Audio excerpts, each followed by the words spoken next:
Jadi Pak Jokowi kenapa saya puja dalam hal itu? Karena beliau bilang, ini orang yang ngedorong saya 3 periode ini pasti mau cari muka. 1. Kedua, mau nampar muka saya. Ketiga, mau menjerumuskan. Bahasa Jawa menjelomprongke, gitu loh. Saya sangat mendukung. Berarti Pak Jokowi biar gitu-gitu taat konstitusi. Ini yang harus kita support, Pak. Ya? Percaya. Saya percaya. Bagus. Sampai hari ini saya percaya. Biorka itu kalau gue lihat isinya ya nggak terlalu gigit banget yang dia sampaikan gitu loh. Di sini gue agak keraguan, nggak detail banget kayak ketika. Cuma data-data mentah aja. Data mentah, terus general gitu loh, iya, bos. tempat tanggal lahir apa. Jadi kalau dia mungkin nggak tahu ya, itu mungkin chapter 1 ya. Selanjutnya mungkin akan ada ukuran celana dalam atau apa, nggak tahu. Cerita Biorka ini memang nampaknya misteri juga. Cerita Munir sebetulnya kan ada di Tempo udah tuh, mirip-mirip tuh hasilnya. Jadi jangan-jangan apa yang disampaikan Kang Alang ini bener juga. Ya jadi gimana tuh? Kalau begitu apa yang harus kita lakukan? Apakah kita undang Pak Mahfud untuk bicara lagi gitu ya? Karena mungkin simbol perubahan itu, pergerakan perubahan itu di dalam pemerintahan itu di Pak Mahfud tuh. Kalau yang di luar pemerintahan kan banyak. Salah satunya ya mungkin Anies Baswedan. Tapi kalau di dalam pemerintahan mungkin kita masih bisa percaya sama Pak Mahfud tuh. Makanya mudah-mudahan dia juga bicara kan. Nanti Anies gimana tuh? Bisa punya panggung politik gak? Nanti kalau Anies Baswedan gak jadi lagi sebagai gubernur, justru satu menurut saya dia akan lebih mudah warawiri kesana kemarinya. Karena tidak lagi menjabat sebagai gubernur. Kemudian yang kedua, siapa yang menjamin Anies Baswedan punya panggung? Ya para relawannya itu. Jadi kemungkinan besar masih ada jalannya tuh buat dia.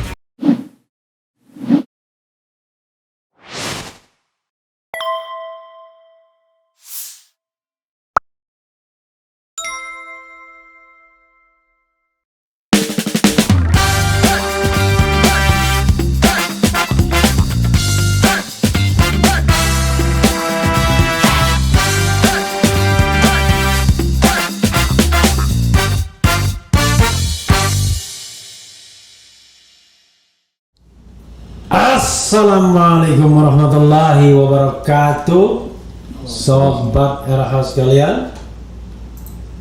Jumpa lagi kita di channel yang keren ini, keren cadas ya. Sambil saya lihat-lihat ini terbalik apa enggak. Ternyata dari kemarin-kemarin terbalik ini ya sebenarnya ya. Oke, sobat RH sekalian, hashtag 2024 gantian ya, gantian ke pilot, gantian apa ya, sama ganti presiden. Ada yang bilang enggak dong, 2024 itu bukan ganti presiden tapi pemilihan presiden. Iya sih, ya kan. Kalau yang sekarang legowo, kalau nggak legowo kan jadi Prabowo. Wah, yang penting wow ya kan. Wah, luar biasa ya. Tolong Gerindra, hak copyrightnya saya ya. Ya, presidennya sekarang harus legowo. Karena kalau legowo pasti Prabowo. Ada gunanya juga. Alang kemarin hari ini bisa laporan makasih Pak Refli udah kampanye buat capres saya. Luar biasa nih Alang. Di depan kita ini asik memang ya, bersahabat. Satu pendukung Prabowo Subianto, kedua pendukung Anies Baswedan. Saya pendukung yang maju lah. Pendukung yang maju. Jadi kalau saya nanti lihat dulu siapa yang menjadi calon ya.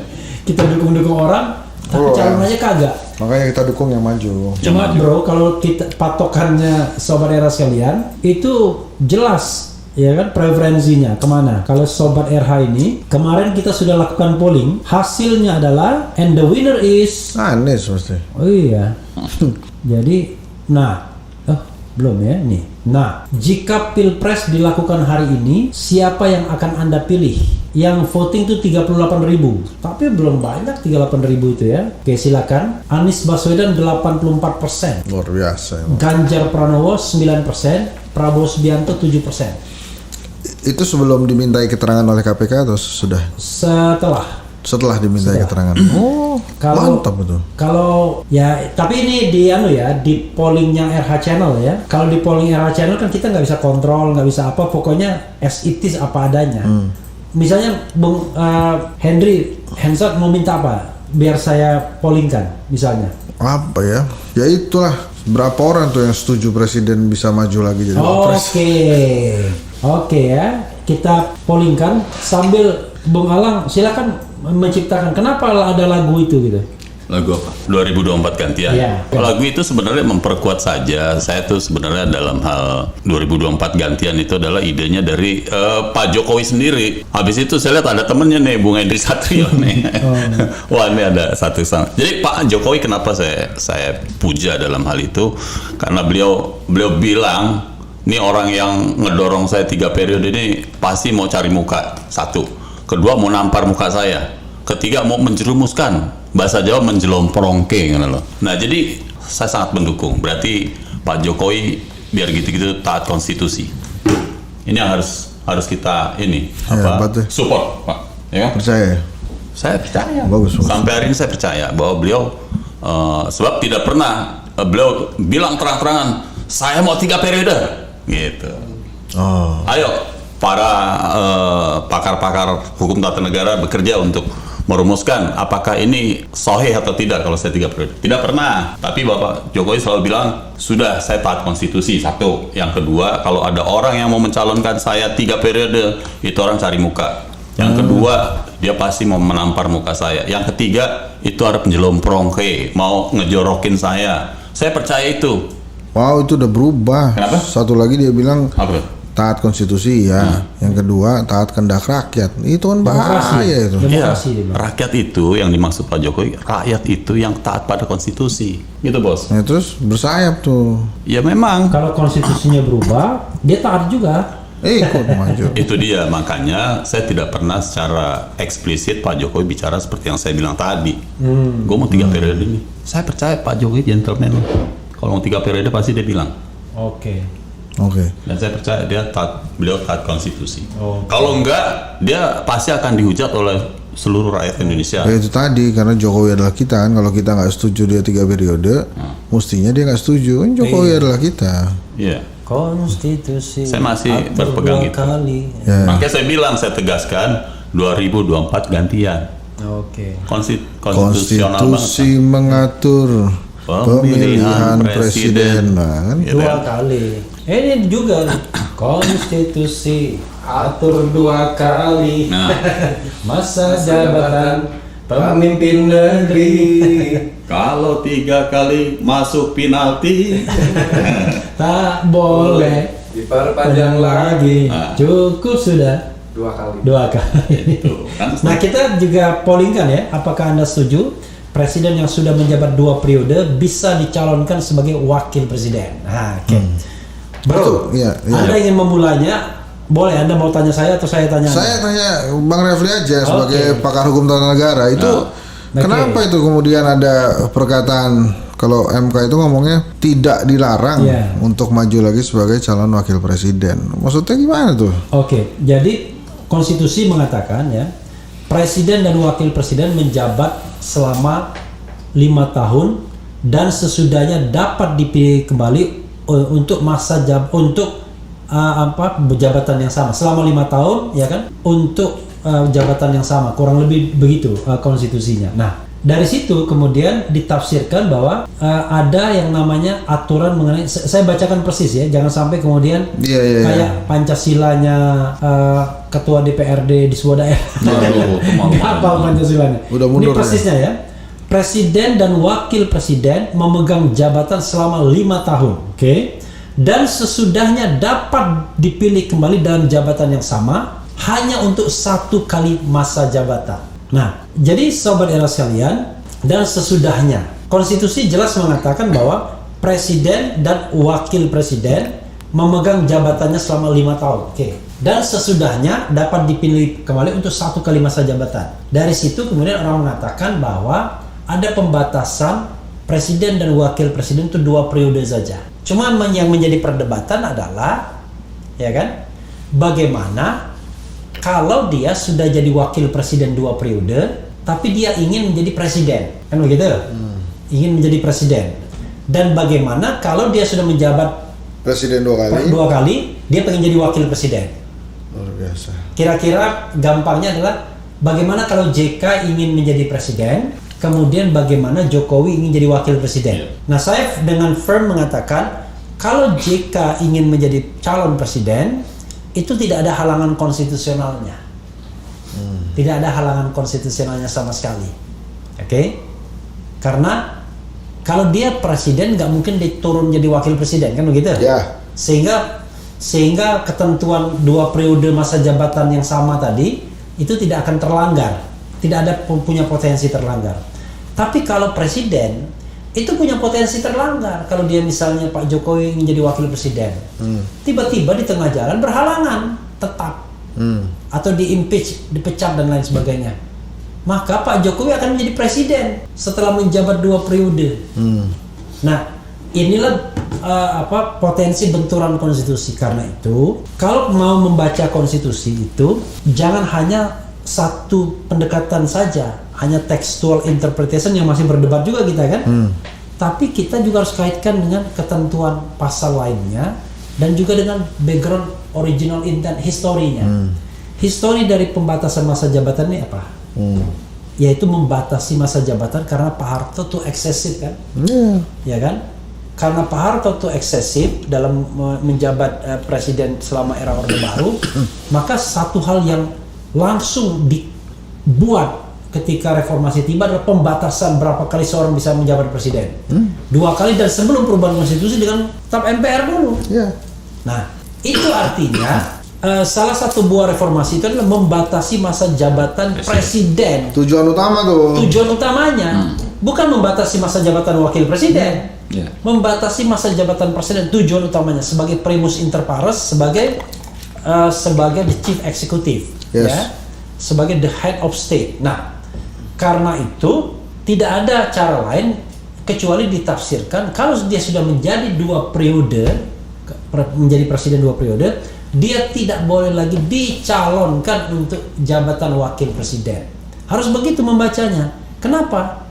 Karena satu, pembatasan masa jabatan itu adalah kehendak reformasi. Yang kedua, dia punya potensi untuk menjadi presiden lagi yang akan terjadi justru collision, perbenturan di dalam ketentuan konstitusi itu sendiri. Nah, jadi kalau misalnya juru bicara MK mengatakan tidak ada ketentuan yang melarang, loh, memang cara membaca konstitusi itu di konstitusi tidak ada dilarang kencing di sini, kira-kira begitu. Tapi kita harus bagaimana menafsirkan konstitusi sesuai dengan maksud yang sesungguhnya. Kalau saya malah, kalau untuk wakil presiden nggak dibatasi juga nggak ada masalah. Untuk wakil presiden yang belum pernah jadi presiden loh, sebenarnya. Karena presiden itulah yang paling berbahaya sesungguhnya. Karena dia bisa, katakanlah ketika dia jadi presiden, dia bisa menjadikan presidennya boneka, kan begitu. Gitu bro. Ya, kalau saya sih lebih setuju semuanya, dua-duanya nggak bisa juga. Jadi emang wakil presiden juga harus dibatasi. Enggak, bukan soal setuju nggak setuju. Saya menafsirkan dari ketentuan kalau konstitusi. Kalau bisa begitu, oke. Saya oke lah. Iya. Jadi Sobat RH dimanapun Anda berada, itu tadi penjelasan dari pakar hukum tata negara Bang Refli Harun. Selanjutnya kita bahas topik lainnya, silakan Bang. Kalau topik lainnya balik, ya kan? Oke, itu selingan saja tadi ya. Nanti kita bolehlah berdebat mengenai itu. Nggak, tapi kan pertanyaannya kenapa kemudian tiba-tiba dimunculkan gitu. Dan itu juga Antoni Budiawan yang pakar ekonomi tapi sangat concern konstitusi mengatakan emang boleh MK mengeluarkan statement tanpa ada permohonan. Exactly. Yang kedua, apakah pendapat MK itu, pendapat jubir itu pendapat MK? Ini jubir offside menurut saya. Masalah yang sensitif itu dia omongkan. Tapi kan kalau dia dibisikkan oleh kakak ipar, suruh ngomong. Kan bisa juga ya adik ipar, adik kan. Kalau makanya aduh, kan susah. Jadi emang kenapa sih mesti begitu-begituan ya? Iya. Apakah untuk mengalihkan isu BBM atau gimana? Oke, itu kita tunda dulu nih ya. Ya, enggak, itu tadi penjelasannya menurut saya sudah cukup dan bisa di-quote tuh, artinya saya akan pegang itu tuh. Supaya tidak ada perdebatan yang lucu-lucu juga gitu kan. Ini kan perdebatan lucu-lucu ini yang munculnya dari situ gitu. Misalnya kayak banyak lah kalau kita tarik ke 3 periode ini, hal-hal yang muncul akibat 3 periode ya. Misalnya musyawarah rakyat, relawan Jokowi itu tajir bos, bikin musyawarah rakyat di seluruh provinsi. Itu keren juga ya. Maksud saya dulu kan Pak Jokowi nggak bikin gitu kan. Waktu dicalonkan jadi presiden percaya sama partai politik. Cukup Bu Mega aja. Ya mungkin ini mau bikin partai kali ya. Mungkin ya. Tapi saya dukung kalau relawan Pak Jokowi bikin partai itu. Saya punya konsep ketatanegaraannya itu, bro. Yang saya sering kali bicara sama melalui RH Channel ini. Harusnya ya ketika Presiden Jokowi sudah terpilih sebagai presiden, relawan itu bubar? Bubar. Nggak boleh. Kenapa? Karena nama Jokowi itu sudah belongs to the state. Dia sudah milik negara. Betul. Mana boleh diklaim oleh pihak swasta. Negara, nama negara. Nama Jokowi itu adalah nama presiden. Begitu juga partai. Nah, kenapa? Partai pengusung. Ya, kalau partai Atau pengusung kader. masih debatable. Kita kan Ya tapi kalau relawan jadi ngarep puan soalnya kalau begitu iya. presidennya itu. Ya, karena itu kan lucu. Kecuali ketika dia masih menjadi calon presiden. Oke lah relawan. Begitu dia terpilih selesai bubar. Tapi kalau relawan setelah yang diusung jadi presiden nggak dapat jabatan, jadi nggak rela kalau nggak dapat apa-apa tuh. Itu yang namanya bukan relawan. Nah, ya itu tadi ngarep puan itu. Ngarapuan. Tapi memang harusnya Ngarep puan. dibubarkan. Ngarep puan. Karena tidak boleh menggunakan nama Jokowi untuk kegiatan non state. Itu masalahnya. Nah, kadang-kadang orang kan nggak mau dengan konsep-konsep begini. Nanti Anies juga begitu, nggak boleh ada relawan Anies apa-apa. Karena kalau misalnya itu masih terpelihara ketika dia sudah berkuasa, bahayanya apa? Bahayanya penyalahgunaan kekuasaan. Dan penyalahgunaan nama tadi ya. Iya, penyalahgunaan. Wah ini datang. Bayangkan bro, seorang misalnya pejabat publik yang memang benar dia akan disumpah kalah pamor dibandingkan teman presiden, kira-kira begitu kan? Iya. Begitu yang datang pejabat, kecil, ini teman presiden bro, ya kan? Kan parah, negara ini jadi dikuasai oleh informal leader jadinya kan? Enggak begitu. Oke, bro, biar nggak kebanyakan, saya tanya balik. Ya. Kan? Tanya baliknya adalah, Bjorka ini mau kemana sebenarnya? Ya itu menarik tuh karena kan Iya. dia sudah menyebutkan sih jati dirinya terlepas itu benar apa enggak ya, katanya dia tinggal di luar negeri lah, punya kakek yang berseberangan dengan Soeharto lah dan lain-lain. Bukan punya kakek, dia punya Pengasuh pengasuh ya. Sudah tua. Ya itu. Nah tapi kan kita nggak pernah tahu nih. Iya. Saya tuh kadang-kadang kalau Tinggalnya di Polandia. ya kalau tiba-tiba ada hal muncul di masyarakat kemudian booming, saya tuh selalu ingat omongannya Rocky. Hoax terbaik itu diciptakan oleh pemerintah.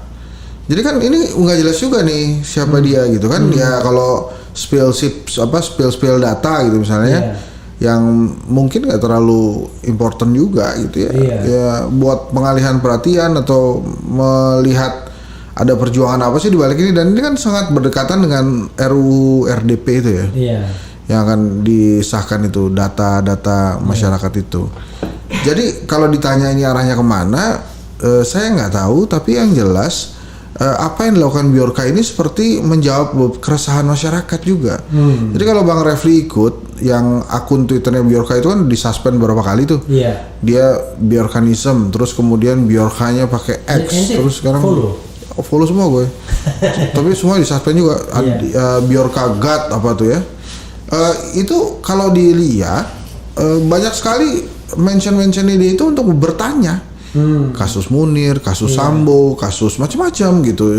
Jadi seolah-olah si Bjorka ini memang tahu semua, tapi intinya adalah yang dilakukan Bjorka ini membuat masyarakat itu kira-kira ada temannya lah, teman untuk bertanya gitu.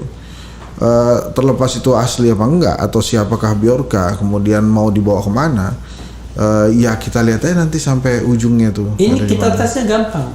Kalau kasus Munir kan sebenarnya kan pemerintahan SBY. Ya Ya kan? Mega dong. Enggak dong. Bu Mega. Pemerintahan Mega terakhir, Iya. ya kan? Tapi kemudian take overnya ke SBY prosesnya, karena dia SBY pada waktu itu tinggal pelantikan 2004 akhir kan? Menjelang setelah BSB terpilih itu. Nah, Oh iya, ya, setelah saya nggak SBY ingat terpilih. sih, tapi Karena memang saya ingat tuh Megawati. Pak Jimmy waktu itu ketua MK-nya kan, dia menyambut jenazah Munir. Nah, sehingga proses-proses persidangan itu di masa pemerintahan SBY. Kalau tidak salah SBY pula yang membentuk tim independen itu. Nah, kan dianggap tidak berhasil. Tapi kan tahu kan arahnya. Coba tanya KM50, keluar nggak Bjorka? Ya. Iya, jangan ditanya kasus Munir, KM50 misalnya. Ya, makanya kan itu belum ditanya, makanya Iya. pada saat ini pertama kali muncul dan kita bertanya secara kritis ya. Iya. ya itu tadi makanya keingetan Rocky tuh. Tapi saya sih menilainya kehadiran Bjorka ini disambut hangat oleh pendukungnya Bjorka karena dianggap sebagai teman untuk bertanya ya. Jadi rupanya rakyat Indonesia ini banyak misteri di kepala mereka gitu. Jadi tanyanya ke Bjorka semua tuh. Kalau ikut saya follow bukan karena pengen dapat spilan datanya bukan, tapi pengen tahu aja isinya apa Bahan gitu. public discourse-nya apa gitu. Ya, terus kemudian disuspend terus gitu kan, suspend bikin lagi gitu. Kadang-kadang mikir juga, oh ternyata hacker tuh bisa disuspend juga. Kalau gua nggak, masih 50-50. Enggak dong, dia kan menggunakan platform yang resmi kan, Twitter. Ya makanya kan gue nggak tahu nih, karena gue pikir tuh hacker tuh wah banget kan, jago banget lah. Jadi dia nggak bikin apa ininya pun nggak bisa disuspend gitu ya. Misalnya gitu kan, gue ngeliatnya arahnya ke sana. Tapi Bro, saya nggak bisa follow. Kenapa? Karena Twitter saya diambil orang. Sampai sekarang masih dikuasai orang. Tapi orang itu nggak menggunakannya. Jadi ya. Pokoknya biar referee nggak bisa pakai aja. Iya, gitu. Gue ngeliatnya kalau Bjorka itu, kalau gue lihat isinya ya, nggak terlalu gigit banget yang dia sampaikan gitu loh. Di sini gue agak keraguan, nggak detail banget kayak ketika adalah satu yang cuma data-data mentah aja. Data mentah, terus general gitu loh, bos. Tempat tanggal lahir apa. Jadi kalau dia mungkin nggak tahu ya, itu mungkin chapter 1 ya. Selanjutnya mungkin akan ada ukuran celana dalam atau apa, gue nggak tahu. Loh iya, karena gue pernah lihat ada, mungkin pernah viral juga orang yang besok masuk rumah sakit. Itu lagi gitulah. Video call itu. Kawan satu gitu. Nah itu baru tuh berita gitu. Jadi video call tuh kawannya? Kawan ente. Jadi itu baru. Jadi kalau cuma data, tanggal lahir, mertua, gue pikir masih berita biasa. Tapi nggak tahu, mungkin itu masih. Jangan-jangan pancingan kan? Ya kan? Tapi nomor telepon tuh signifikan loh sebenarnya. Nomor handphone itu ketahuan tuh. Waduh, ternyata pejabat kita sendiri nggak percaya nomor kita.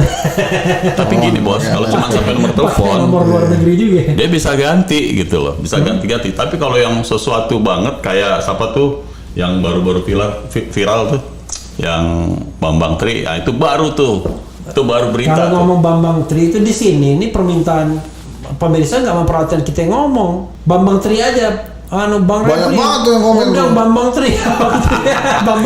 Itu baru bos. Harusnya Bjorka tuh setaraf itu beritanya. Iya, tapi pertanyaannya adalah begitu kita gini, ini kan ada permasalahan hukum juga. Kita undang Bambang Tri, apa yang akan dilakukan?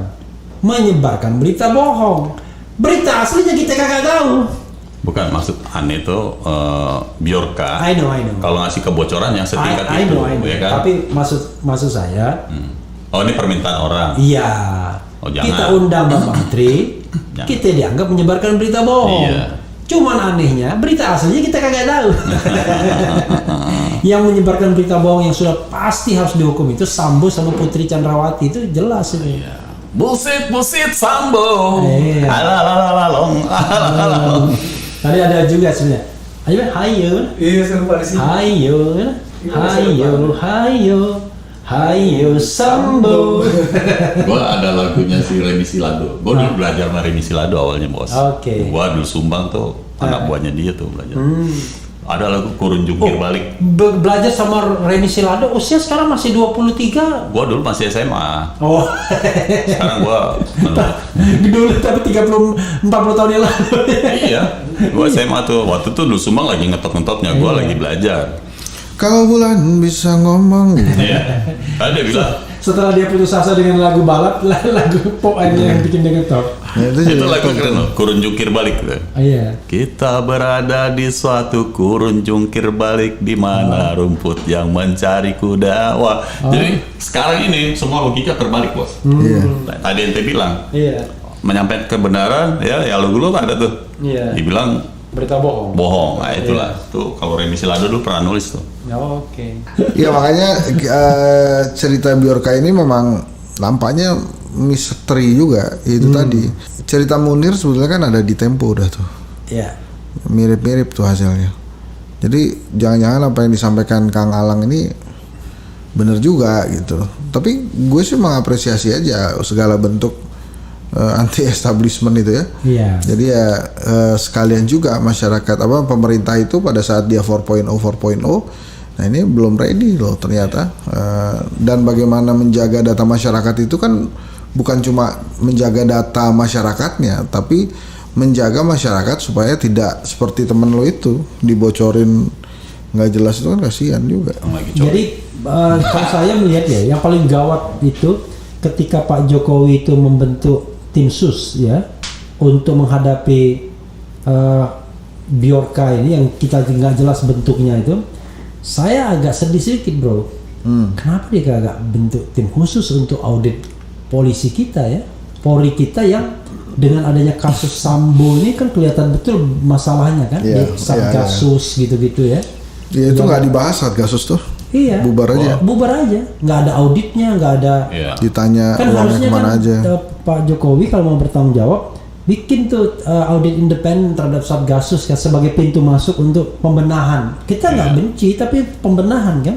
Iya. Pembenahan itu enggak, itu jauh lebih penting daripada Bjorka. Nggak ada goodwill-nya bos. Nggak ada Iya goodwill. itulah makanya saya sedih. Jadi gini, kalau gue lanjutin lagi penjelasan, kenapa Bjorka ngasih info suam-suam kuku gitu di permukaan doang? Karena apa? Jangan-jangan buat memecah konsentrasi masyarakat terhadap kasus-kasus yang berat, ya BBM lah, ya Sambo yang masih bergulir pada apa itu motif lah, motif gue taunya batik doang karena gue nggak tahu hukum. Baik. Kalau Sambo terus terang saja bro, begini saya berpikirnya ini kasus yang tidak sederhana sesungguhnya. Gue setuju tuh. Jadi soal rencana pembunuhan itu, pembunuhan berencana itu hanya soal yang semata-mata aspek pidana ansih. Tapi aspek lainnya yang lebih besar dari itu adalah reformasi di tubuh penegak hukum kita, di mana ini mau frankly speaking ya, kaitan-kaitan dengan misalnya mafia, kaitan-kaitan dengan bagaimana negara kita ini diatur sedemikian rupa oleh orang yang untouchable dari sisi hukum karena dilindungi, itu kan luar biasa. Nah saya malah berpikir mungkin ya dalam perspektif permafiaan nggak terlalu penting tuh dia siapa presidennya. Jangan-jangan asal penegak hukumnya mereka kuasai. Jangan-jangan bro begitu. Iya. Karena kalau penegak hukumnya mereka kuasai, siapapun presidennya nggak akan bisa ngapa-ngapain. Sahih itu, sahih. Iya, mau kepolisian, mau misalnya mau A, C, B, tapi penegak hukumnya mereka kuasai, selesai, nggak bisa ngapa-ngapain. Dan jangan lupa penegak hukum itu dari Sabang sampai Merauke, kekuatannya jauh lebih solid dan mereka punya kekuasaan untuk menangkap orang, untuk menjadikan orang tersangka, untuk menghukum orang lebih lama dan lain sebagainya. Itu yang disampaikan Alvin Lim kemarin, bahwa kita konsentrasi pada mafioso di polisi, di kejaksaan juga luar biasa. Iya. Dia bilang begitu. Jadi itu bro. Jadi mungkin ya dalam perspektif mafioso dia nggak terlalu peduli pergantian di 2024 sepanjang penegak hukum tetap bisa mereka kuasai. Iya itu ada serial Netflix ya. Iya. Judulnya El Chapo. El Chapo itu begitu tuh. Dia bagaimana menguasai orang. Iya. Itu bukan hanya dengan kekuasaan atau jadi gini. Biasanya orang menguasai orang itu kan dengan ketakutan kan. Fear tuh kayak Hitler gitu-gitu ya. Dia enggak tuh menguasai orang tuh dengan kesejahteraan. Dia kasih duit aja orang-orang itu. Jadi dia juga akhirnya bisa bebas dari penjara segala macam gitu. Nah itu kan yang mengerikan sebetulnya. Iya. Ya jadi gimana tuh? Kalau begitu apa yang harus dilakukan? Apakah kita undang Pak Mahfud untuk bicara lagi gitu ya? Karena mungkin simbol perubahan itu, pergerakan perubahan itu di dalam pemerintahan itu ada di Pak Mahfud tuh. Iya. Kalau yang di luar pemerintahan kan banyak. Salah satunya ya mungkin Anies Baswedan gitu ya. Tapi kalau di dalam pemerintahan mungkin kita masih bisa percaya sama Pak Mahfud tuh. Makanya mudah-mudahan dia juga bicara kan. Untuk hal-hal tertentu ya. Hal tertentu. Karena kayak- kalau dia saya lihat kalau KM50 dia keep silent, saya juga nggak tahu. Malah jadi proponen pembubaran FPI dia. Iya. Nah, itu saya sayangkan. Kenapa? Bukan FPI-nya bro, tapi kita bicara tentang yang namanya bernegara hukum. Gak bisa kita menghukum orang tanpa due process of law, tanpa ketahuan salahnya. Salahnya masa lalu, tapi nggak pernah diproses juga misalnya ya kan. Oke, tiba-tiba ente ditangkap karena kesalahan masa lalu. Tahu waktu SMA naik motor nggak pakai helm itu itu anunya ya, ejek-ejekan orang waktu Abraham sama dijadikan tersangka. Iya. Kira-kira begitu, bro. Kalau kita nggak ngomong mengenai presiden ini ya, rasanya nggak enak nih, hambar ya. Ya. Apa yang Anda observasi mengenai calon-calon presiden ini dengan manuver-manuver yang nggak habis-habisnya ini? Ya tentu gara-gara presidensial threshold. Kalau nggak ada presidensial threshold nggak perlu manuver ke sana kemari kan? Iya. Apa yang Anda lihat observasi? Nanti Bung Alam juga. Jadi memang sekarang ini sudah menurut saya sih sudah mulai jelas tuh. Beberapa calon presiden bahkan sudah deklarasi kan, kayak Prabowo, Caimin itu kan udah jadi satu koalisi tersendiri dan bisa tuh. Tapi Prabowo Caimin belum final ya. Belum final. Tapi in case dibutuhkan Ada lah, udah kelihatan. Iya. Kemudian kan selanjutnya yang kelihatan juga itu kan Puan Maharani. Ya. Makanya saya katakan ini orang posisinya spesial juga, nggak bisa disamakan dengan calon presiden yang lain karena dia sudah punya boarding pass itu. Oke. Dia bisa maju, makanya salah satu cara menghormatinya emang ya kalau dia pakai itu boarding pass ya masa iya dia nomor 2 kan. Ya. Harusnya sih capresin dia nomor 1. Kalau saya bukan boarding pass bro, tiket. Enggak, kalau Puan Maharani boarding pass dong. Tapi kalau boarding pass kan bisa. Dia tinggal artinya berangkat dia harus itu. pakai. Iya, dia Nggak bisa dialihkan ke tempat lain. Oh iya makanya dia tinggal berangkat tuh. Dan satu lagi yang masih jadi misteri kan juga Anies Baswedan. Oke. Tapi dari pergerakannya ini memang begini. Anies Baswedan dan Puan Maharani sama-sama konsisten naik nih pelan-pelan gitu ya. Iya. Justru yang konsisten turun itu ketum lo tuh. Itu yang mesti hati-hati kan, tadi waktu kita belum mulai kan kita berhitung secara matematis harusnya Pak Prabowo kalau nggak ada Pak Jokowi harusnya kan bisa melejit tinggi itu ya. Iya. Tapi ternyata masih tertahan. Tapi yang paling menarik juga kita bahas waktu 2014 kita tuh kan kebingungan tuh nyari siapa kira-kira pengganti SBY yang tepat ya. Nama yang ada waktu itu hanya Prabowo dan kemudian yang kedua Megawati. Nggak ada nama-nama lain tuh yang muncul sampai akhirnya ada Presiden Jokowi gitu ya.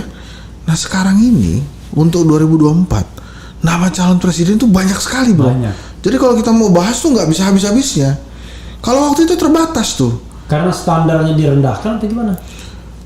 Mungkin semuanya merasa bisa jadi presiden ya. Oke, karena saya ingat bro, misalnya orang jadi komisaris bank ya.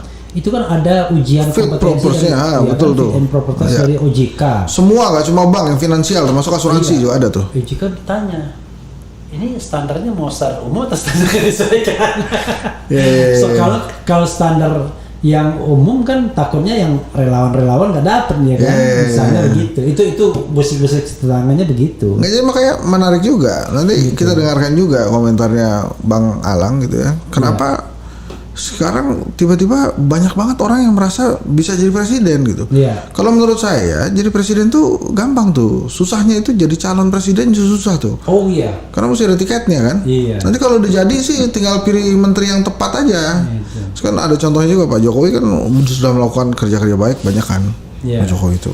Tapi banyak yang nggak tepat itu masalahnya. Nah, nanti kita cari memang presiden lebih tepat. Makanya kan di podcast ini juga nih di Refli Harun Channel saya pernah bilang kalau kemarin kita pilih presiden yang adalah kita yang sama kita, nanti 2024 coba kita pilih presiden yang lebih dari kita. Oke. Nanti kita lihat aja siapa yang berani pakai tagline itu kan. Oke. Jadi presidennya kalau kemarin Sama kita. iya Jokowi adalah kita. Adalah kita. Ya kan?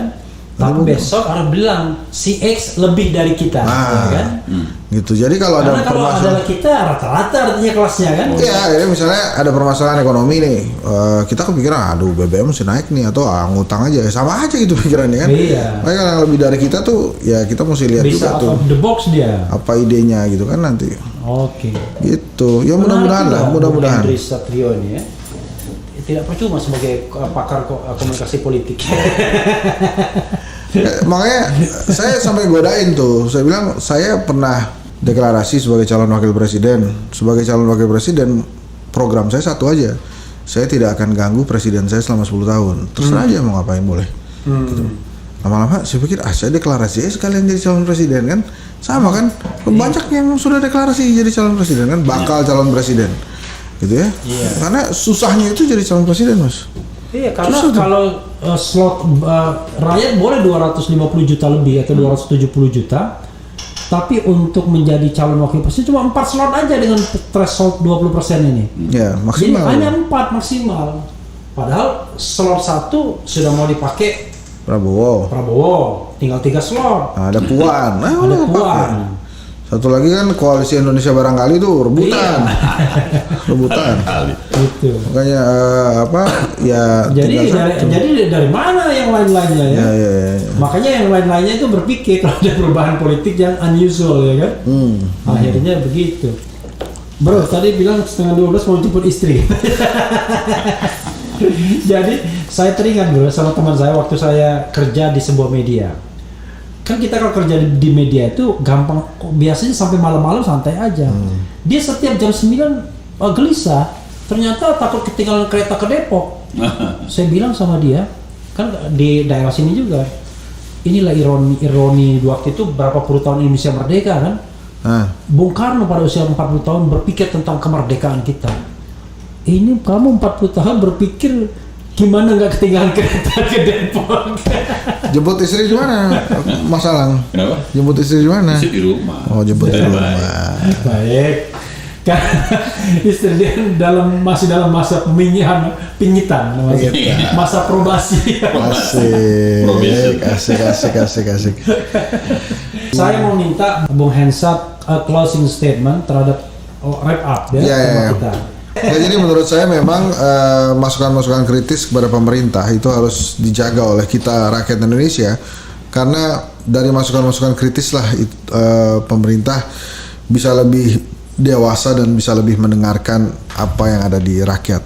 Kalau berita politik setelah Sambo ini mulai banyak lagi, dimulai dari jubir MK yang mengatakan tidak dilarang presiden untuk maju sebagai cawapres, termasuk yang hari ini terjadi keputusan untuk menyepakati akhir masa jabatan Anies Baswedan sebagai gubernur Jakarta. Jadi bukan diberhentikan tuh, bahasanya diberhentikan kan. Jadi memang masa jabatannya selesai. Ya tapi nanti tanggal 16 Oktober. Tanggal 16 Oktober. Ya. Banyak yang bertanya, sekalian saya bahas sedikit lah sebagai penutup. Nanti Anies gimana tuh, bisa punya panggung politik nggak gitu? Nah itu tadi kan kita sempat bahas relawan.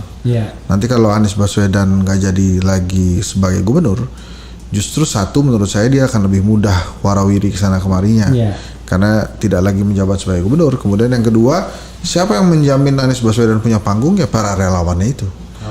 Jadi kemungkinan besar masih ada jalannya tuh buat dia. Hanya memang satu pertanyaan besar ya, nanti mungkin kapan-kapan Bang Refli undang para ahli hukum juga lah.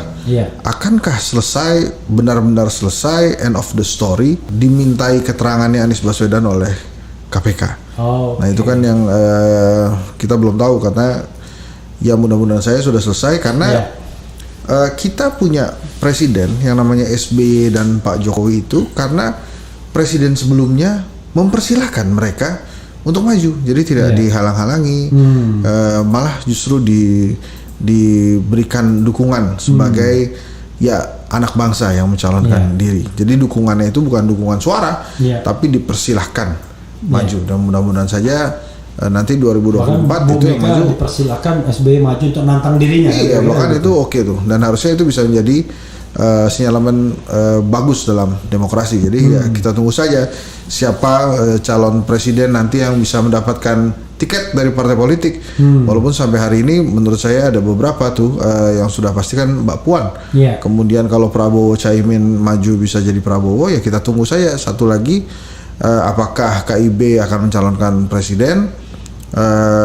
Satu lagi kita tunggu bagaimana move Nasdem, Demokrat dan PKS, apakah jadi untuk mengusung Anies Baswedan atau tidak. Tapi mudah-mudahan demokrasi lebih baik lagi 2024 karena itu tadi banyak sekali calon presiden dan kita mudah menjelaskan siapa kira-kira calon presiden yang mumpuni, dan semoga calon-calon presiden ini bisa menjaga semangat reformasi yang tadi oleh kawan kita dianggap dikhianati. Luar biasa ya.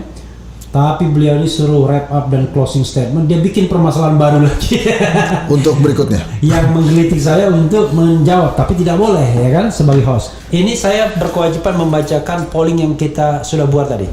Apakah Anda setuju presiden yang sudah menjabat 2 periode bisa dicalonkan sebagai wakil presiden? 10.000 yang voting ya. Banyak loh. Iya 10.000. Tapi ini nggak terlalu banyak sebenarnya. Biasanya lebih banyak lagi. Tapi lumayan karena durasinya sebentar. Ya.